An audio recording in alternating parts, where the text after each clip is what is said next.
What are the entry points of fear?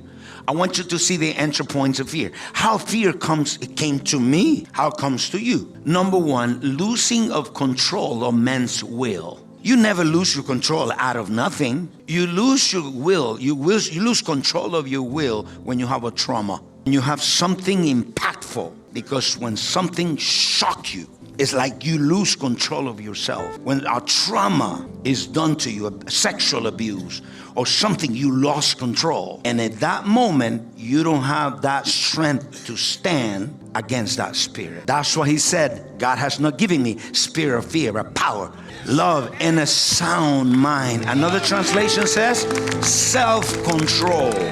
So self-control, the moment you lost control of yourself, your will, you lost your authority, you did not exercise it and took control. Because remember, fear wants to totally control you. Make decisions. You don't go on vacation because you're afraid to waste too much money or to invest too much money. And then you say, no, I need that money just in case I get sick. Authority repels fear. That's just why the enemy hates authority. When a person is abused physically, emotionally, and spiritually, that person loses his authority where the spirit enters. Another one is the losing of your will, not having self-control. For example, those people that like to have a cup of wine, but one cup of wine is fine. Start with one. That's what I said, no problem. But the problem is the Bible says that wine will cause you to lose control. At the end, you don't want one, you want two, and then you want a bottle, and want 3 bottles.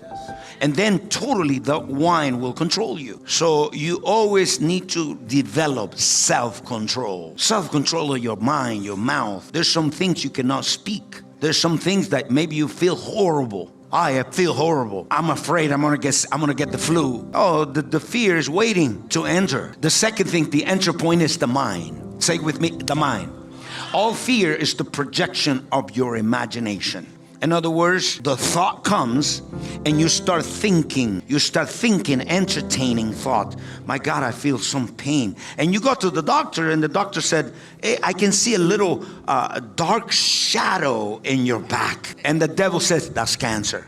And you entertain it. And then you go to the next doctor, and then you go to the next doctor, and then you entertaining that thought about cancer. And you projecting your imagination. You're projecting faith, fear. In other words, you believing what the devil can do to you.